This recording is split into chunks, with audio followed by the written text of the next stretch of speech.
This is an interview with Rebecca Cord on March 1st, 2010 in the James G. Library at Texas A&M University-Commerce. The interviewer is Jim Conrad, and this will become part of our LSTA grant oral history project. Thank you for agreeing to come in and tell us a little about your experience with the clinic in the Norse community. First though, how did you end up at East Texas State University? My parents were living in Rangoon, Burma, and I had been going to school at University of Virginia, but those were the days of the draft, Dodgers, and protest, and when I went to visit my parents in Rangoon, they said that I couldn't go to school on the East Coast anymore, that it was too dangerous. So I had to pick a school in Texas. I was upset. So I just found East Texas in a book of colleges and applied. And I was accepted, and so that's how I got here. Tell me a little about your parents. Where were they reared? My mother was mostly reared in the north side of Fort Worth, and my father was in Ada, Oklahoma. He was, after high school, he did a little radio show in Ada and was heard by Eamon Carter.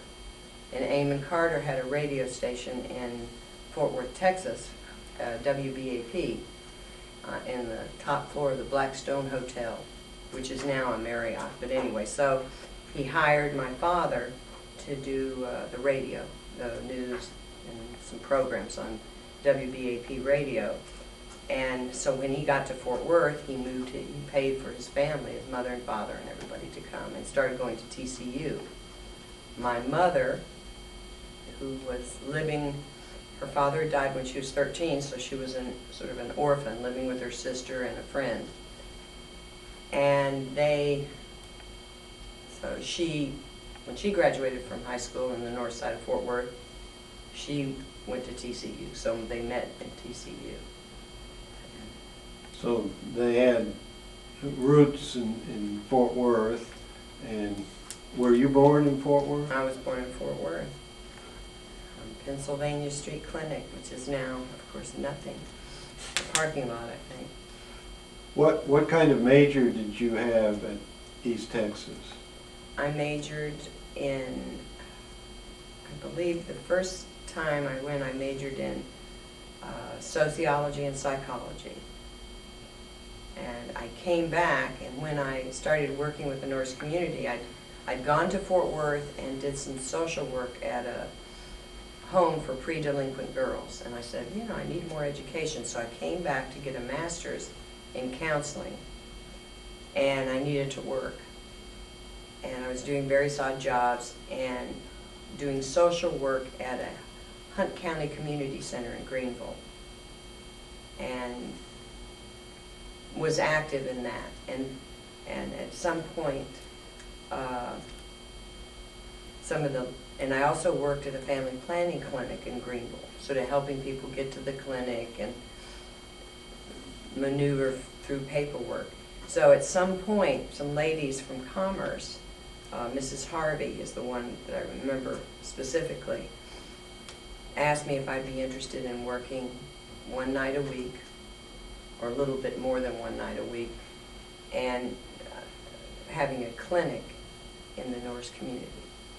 And someone from the Norse community, an elderly lady that lived there, had wanted some kind of clinic in the Norse community. And what they could, the grant they actually got was for a family planning clinic. And it was a 5-year grant that was on some kind of sliding scale of money. And the woman who worked with Mr. Moore, Sr., had gotten with these ladies in Commerce. I'm not sure all the background. And they approached me because they heard about me from someone, I don't know who. And it was only $90 a month. And the job entailed arranging for doctors to man the clinic and getting volunteers from the community to do that. And I was in school and counseling, so I was able to get counseling students to do practicum there. And the doctors, we could pay $75 for their one night a week. And that's how I got involved in it. And at that time, in the Norse community, I don't believe there were any telephones. Okay, there was hardly any phones, if there was any. And of course, no cell phones back then at all. And so it was it was a very isolated community, even as late as 1973.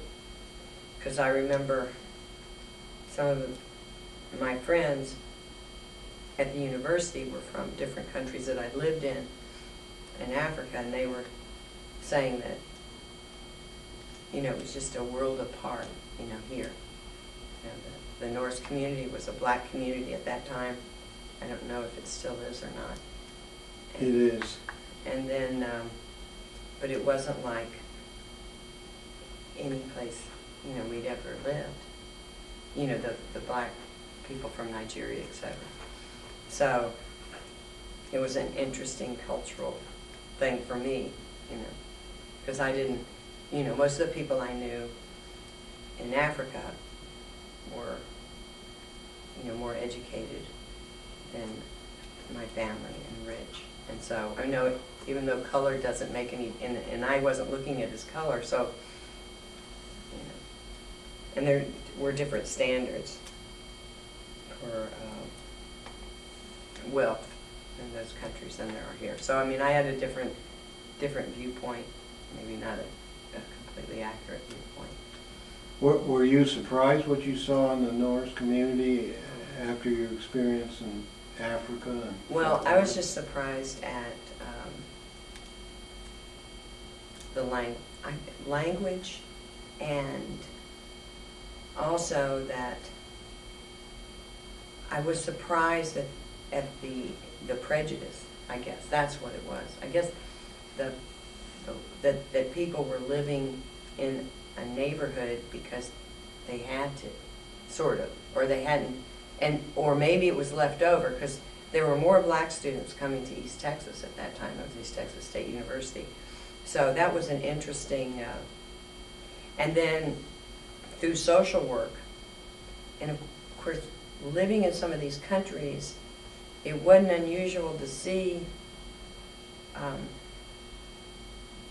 you know, rats or trash or stuff like that. That didn't really affect the quality of the person or their wealth, because in my old neighborhoods, you know, there were rats and tigers and, you know, big snakes and stuff like that. So when I was doing social work, it was like, I didn't notice that as being a problem.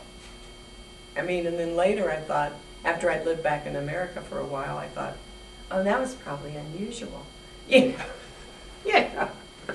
But this woman in the Norse community, and I wish I could